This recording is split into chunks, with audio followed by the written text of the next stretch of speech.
it'll just stay completely generalized. But so basically, if you want to remediate saline sodic soils, one of the most important things that you can do is build up your biology, because what you're actually going to do is you're actually going to bioremediate, which can be happening 24/7 while you're asleep. Okay. So, you want these organisms working for you. And okay, because that's how you're going to get the most bang for your buck, right? You're going to get the most payback for every dollar invested. When you use a calcium product, it needs to be a gypsum product, because notoriously gypsum has the best ability to buffer saline sodic soil conditions. Okay, so then that with, I guess the best way to say it is that with a soluble humate, those two mixed together. Now we're going back to this discussion of gypsum with a soluble humate. That's gonna really help you with your saline sodic soil conditions, because now you have two of the best saline sodic buffering agents known to man: gypsum and humate. Okay, but even then, that's still a kind of a quasi short-term solution to what it is you're trying to do, right? Because you're going to keep feeding a water source, right, that may be adding to that condition, correct? Mm-hmm. So if you're going to keep, kind of causing the condition in a latent fashion, not because you want to, because it's your only option, all right? Then what would be really nice is if the solution was a solution that could keep building up your capacity to beat back the accumulation of your saline sodic soil condition. What I recommend is that you think of your soils program like this. Every single thing you feed, every single thing that you apply to your soil or to your golf course, or to your turf, however you want to call it, every single thing you apply is a food to some type of organism or another. I tend to refer to that as anything you apply as some sort of a biological food substrate. So who are you feeding today? That's the question in a soils program. What you want to ask yourself is, every single time you apply an ingredient or you mix an ingredient into your tank, is that ingredient going to be feeding pathogens, bacteria, protozoa, fungi, beneficial fungi, or pathogenic fungi? There are all sorts of questions that you want to ask yourself. And what we try to do here is we very much strive to build products that feed beneficial biology that will grow out a beneficial biological consortium in your soil. And if someone's doing a foliar program, we do that with our products that are intended for foliar. Okay, because we want to see you build up the good guys and basically squeeze out and diminish the pathogen populations, so that yeah, exactly. And so when you talk with your coworker there that asked these questions, or told you what he's kind of thinking he'd like to do, what you really want to go back with is this. We need to get into thinking more about, every time we spray something or put something out through a spreader, we're literally setting a buffet table. And what we spray or we spread is determining whom we are going to invite to our specific 18-hole buffet table, if you will. Okay, and that's how you want to think about it. Now, once you arrive at a conclusion like that, let's say you agree. Okay, if you agree with that philosophy, now you want to start thinking about each individual ingredient. This is where your question comes in. So, calcium, is it lime? Is it gypsum? Or is it some other form of calcium? Is it blended with a soluble humate? Or is it blended with raw, insoluble humic acids? What else is it blended with? Are any of these ingredients, like, say, molasses, going to feed bacterial populations that might not just be beneficial if I pour molasses on a situation where I have pathogens growing? Will I enhance possibly the pathogen population? The answer to that is yes. So, I'm bouncing a little bit all over the map, but I'm trying to prove a point to you. Yeah, I'm trying to get the puzzles together here. Yep. So when you use LC10+7, guess what? It's a great product. The reason it's a great product is because it's not feeding or helping to support any pathogen populations. Period. Okay, yeah. And so in a soils program, maybe you don't want, boron if it's in the LC10+7, which it is, but they're all extremely low levels. It's about the efficiency of the product, not how much of the product is there. That's what makes LC10+7 work. It's the efficiency of the uptake. But that said, let's say you're doing a soil application and you want to put in fish, and you can put in some straight humate instead of an LC10+7. You might put in an LC12 or SP90 soluble humate powder. You might put in yucca. You might put in a biological inoculant. You might put in some seaweed extract. And all of these things I just mentioned. Out of all of those, guess which one has the greatest potential? Out of all those that I just mentioned, seaweed extract, a straight humate, yucca, and a biological inoculant. Out of all of those, guess which one? Oh, and I said fish. Guess which one has the greatest capacity to feed a pathogen? Seaweed extract. The fish. The fish does.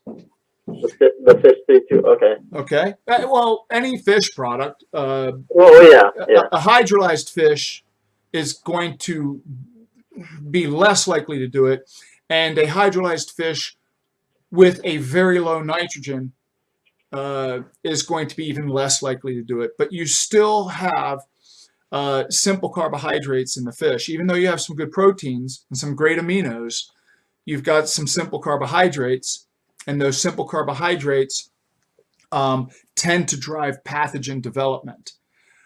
So if you're a tomato grower and you're certified organic, so you don't have the ability to reach for a bunch of fungicides, but you've got this problem called late blight attacking all of your tomatoes, and you want to save your crop.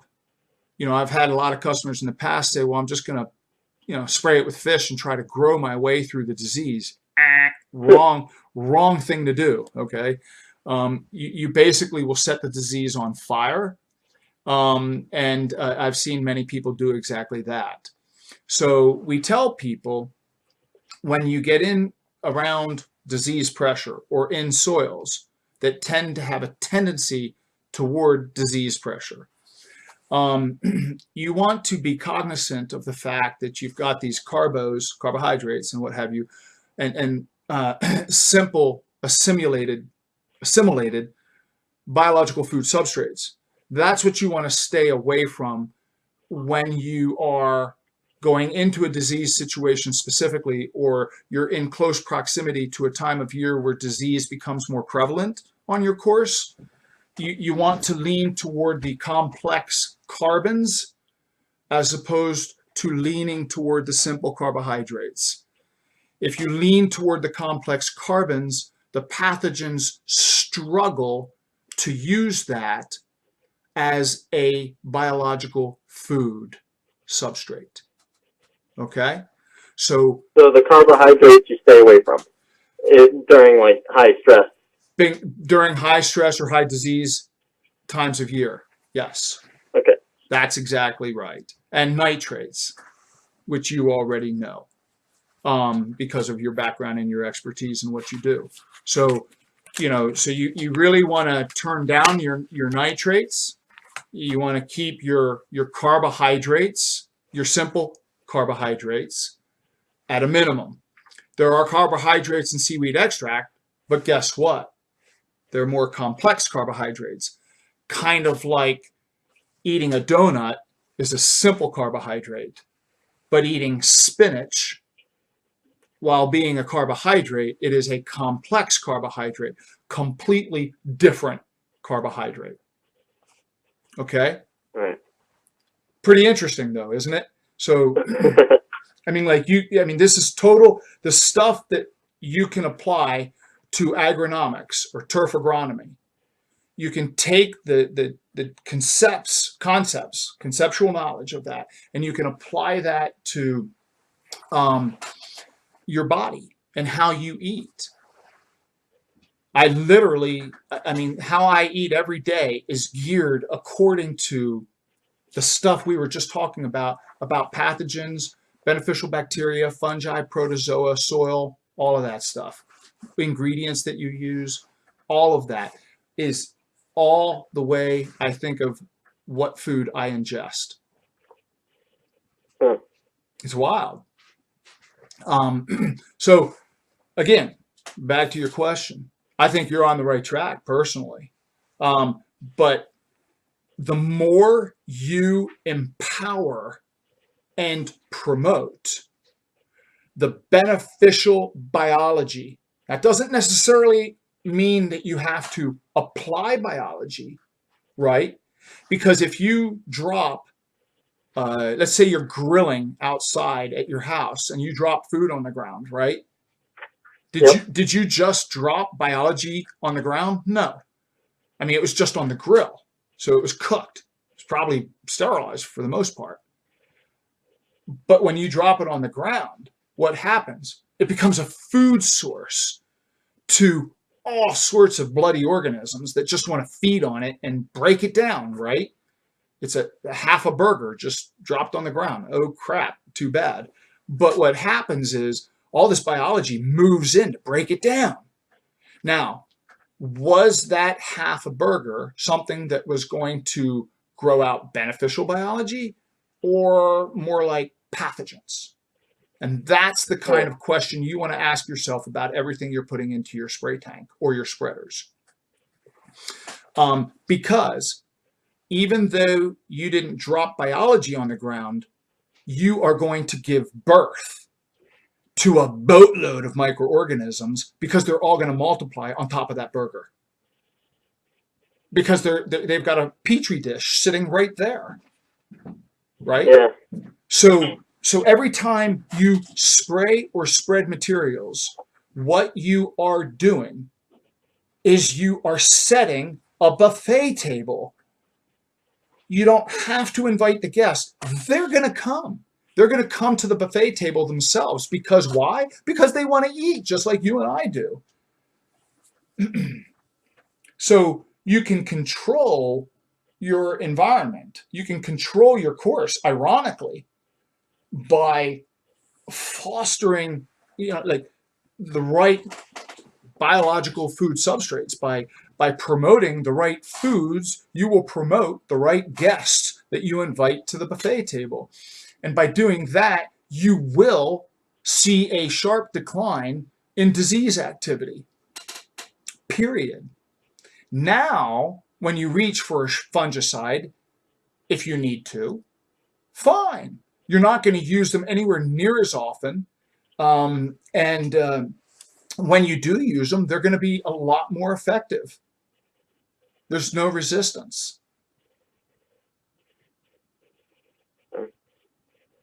So that's a good soils program if you want to know. Focus on those complex carbons.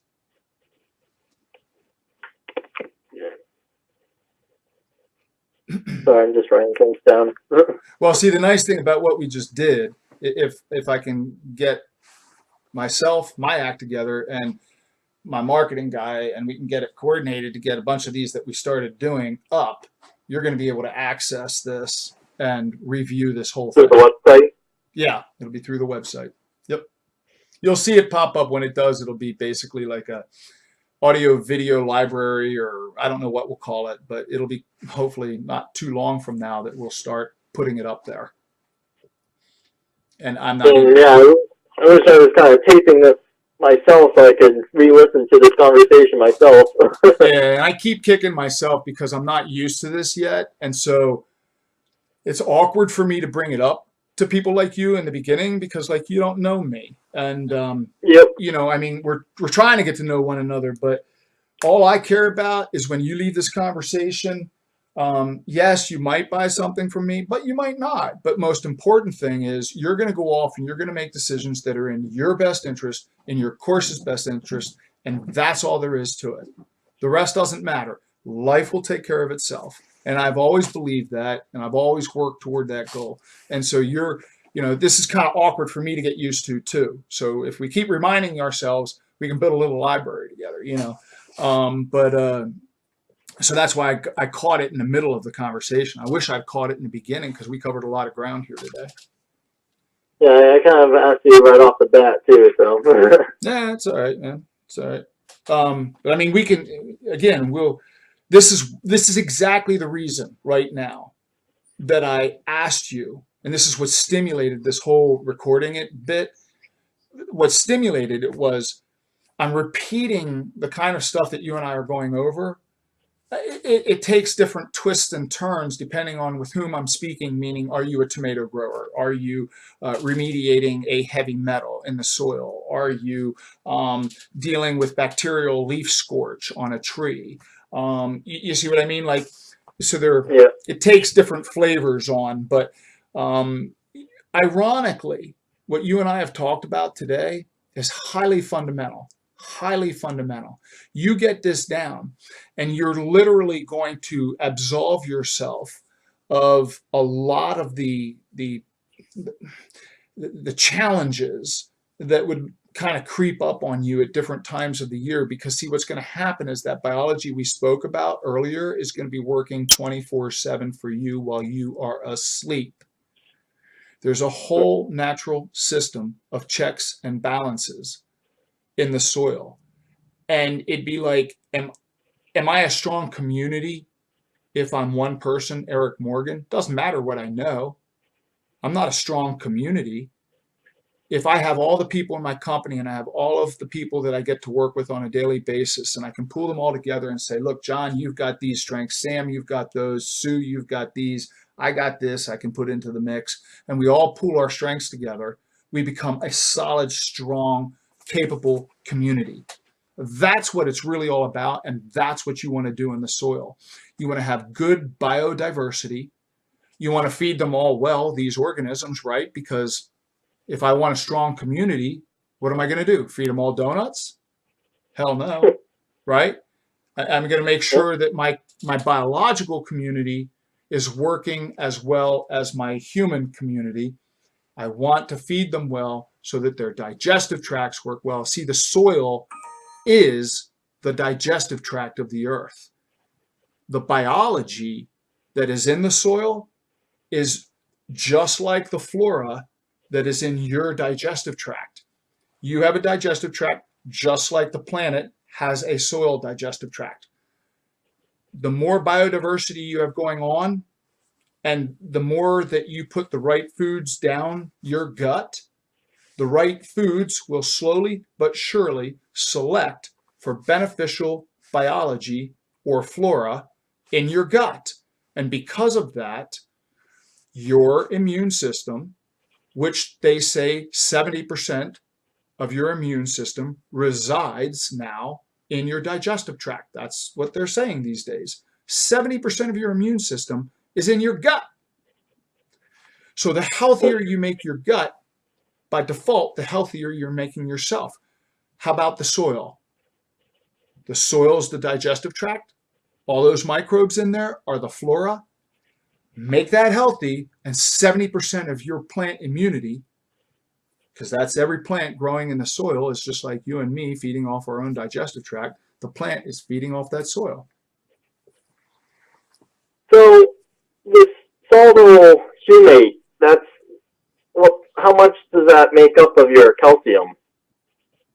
I actually can't tell you that, because if I told you that, then I'd be letting something out of the bag here. And that's not something we do anymore. Okay. Fair question. I'm sorry for saying. No, that's okay. I don't mind answering that I can't tell you. I don't mind that at all. I just learned over many years that as soon as I do that, then other people start to copy things. That's all. All right.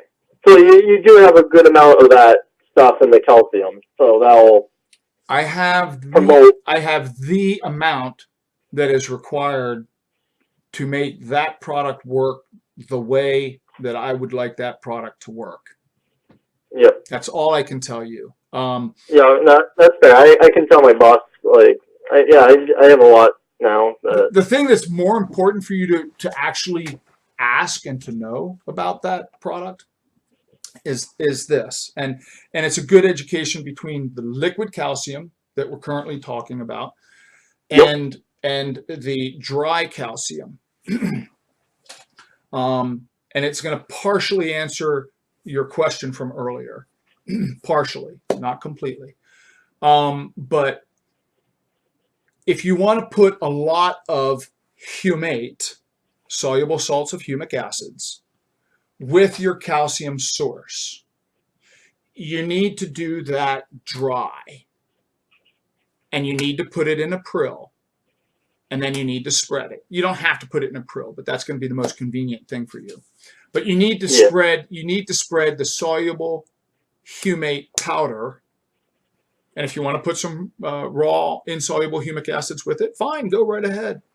It'll serve a different purpose than you're first looking for. But and then put your dry calcium supplement, whatever that's going to be, in that same dry mix. Apply it as a powder mix, or if you can get somebody who has all that in a prill, apply it as a homogeneous prill with all those ingredients in each and every prill. That's where you're going to get to apply the highest amount of soluble humate or insoluble raw humic acids with a calcium source. Why? Because the affinity, let's just keep it on a simple basis here. The affinity or attraction between calcium and your soluble humates or your humic acids, the attraction is very strong. Okay, so the instant that you introduce the majority of market available soluble humates with a calcium, a soluble calcium, you're going to instantly chelate that calcium, and it's going to cause an insoluble form of calcium to form, and then it's going to want to precipitate out of solution. Okay, so I'll give you an example. If I take a soluble calcium liquid, I put it in your tank, okay, and then I introduce a bunch of soluble humate. It's going to grab all that calcium really fast. It's going to turn that calcium insoluble and the humate insoluble because they're now joined to one another. They're going to create an insoluble formula, and it's going to drop out of solution. It's going to be more like a suspension until it drops fully out, and then it's going to sit on the bottom of your spray tank as an oil slick. It's going to look like an oil slick.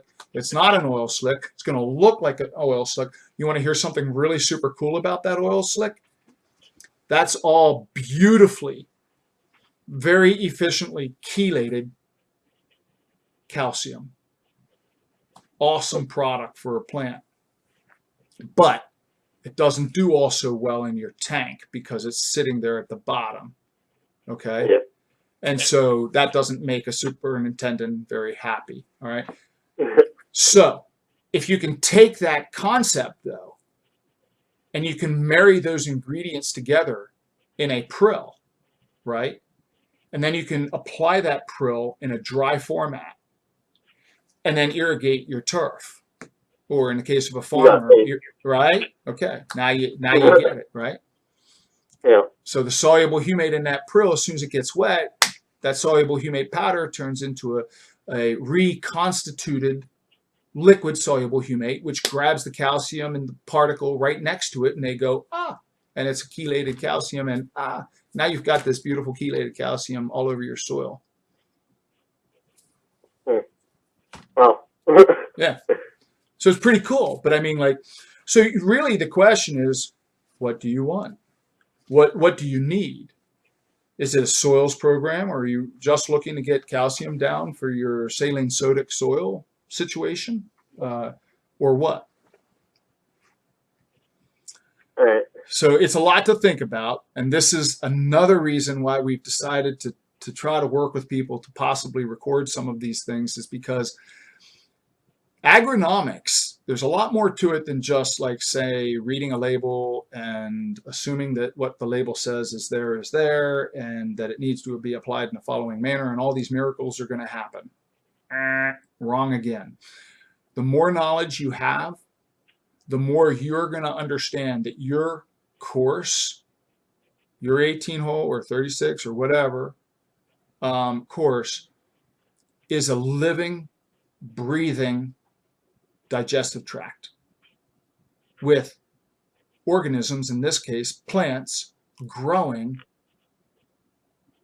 and being determined, their health being determined by the health of that digestive tract. That is exactly what you are doing as a superintendent. Yeah. So your job, as is mine when I go out and I treat plants, which I do and I thoroughly enjoy, because I get to think about things that are different than just like sitting at my desk. But your job is literally a health practitioner of the plant. And this crop that you are growing a crop of very specific turf grasses. What are their needs? How do we address those needs? And where do they grow? Oh yeah, in a soil medium of some sort. What are those soil mediums? What do they lack? What do they not lack? Think foremost about the biology. And then a lot of your static nutrition in those soils will become available if you have the right biology to make them available. You can have compacted clay soils, clay being the highest nutrition soil there is. You can have compact, severely compacted clay soils that are like concrete. Nothing will grow there. Okay, so it's the most nutritious soil around. But if it doesn't have biology and it's not friable and it doesn't have organic matter mixed with it, that clay is worth junk. It's like concrete. Right. But if you put the right things in play in that clay, now all of a sudden you've got one fantastic soil. Excellent. All right. Well, hey, I appreciate all of this, by the way. Thank you. Yep, no worries. I was not expecting a full-on in-depth thing about that, but that's awesome. Well, I mean, I encourage you to call when you have questions in the future. Right? Yeah, I definitely will. I'll go over this all with my boss as well. The more we learn together, man, the better off we all are, and the further we go. Yep. All right. Thank you, John. Yep, not a problem. Thanks for your time. You take care. All right. Bye. Have a good one now. Bye-bye. You too.